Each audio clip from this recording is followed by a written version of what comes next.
this was 120 frames per second, and this is 60. I've been wanting to have a camera that has... Is my mic on? My mic was not on. Is it better now? It better be better. I've been wanting to have an ability to shoot 120 frames per second since I've ever got into cameras. And finally I got a Canon R5, which does 120 in 4K, but it doesn't in 1080, which I don't know why. But it would be useful sometimes, Canon, please listen to this, to have an ability to shoot in 1080, therefore I don't have to deal with huge files, and it would be so much easier, and sometimes the client doesn't even need 4K. So let me play some videos for you guys, and I want to see if you'll be able to see the difference which slow motion I have used.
There it is. I wonder how many of you guys have spotted where it was 60, where it was 120.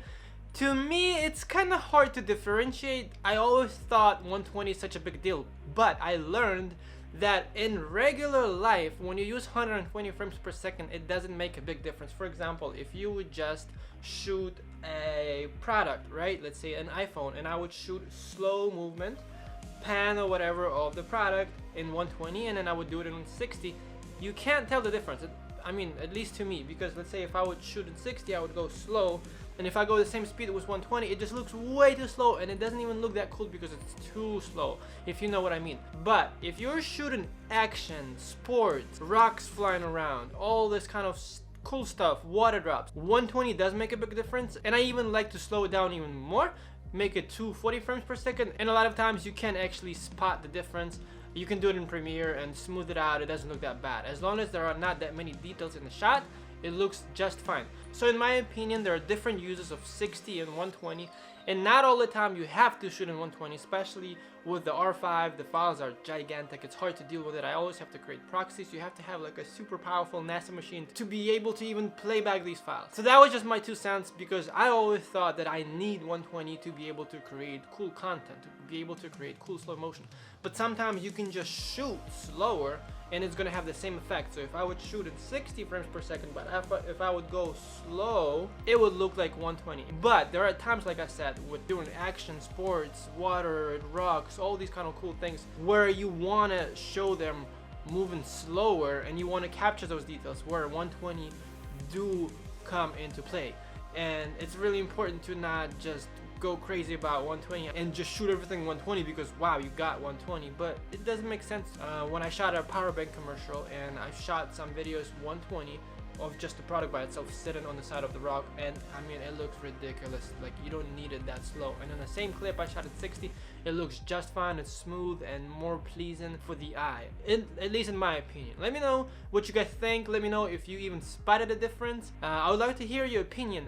Most of these shots were shot, by the way, was the Sigma 35-1.4, and some were shot with 85-1.4, both primes, my favorite lenses. I will link them down in the description below. I like to use high aperture because you can have really nice blurry background and you don't have to deal with noise because you can just bump down the ISO. By the way, R5 is finally getting back into stock. I put some links in the description where you can purchase one for yourself if you really like the look of 120, 4K, all the possible options for you to shoot. Also, Canon had some word on Canon rumors that they will add 1080 and 120, which I'm really hoping for, because sometimes, as I said, you don't really need 4K, and I would really love to see an option to have a smaller version of the same video, because a lot of times clients don't even need 4K, and that would be nice to have smaller files and it will be a little bit easier on the machines to deal with and to edit. Well, that is it for me. I hope this video was helpful to you. Please let me know in the comments below what do you think, if you spot a difference between 60 frames per second and 120. I will see you next time, and don't forget to do all the good stuff, subscribe and like my videos. Peace!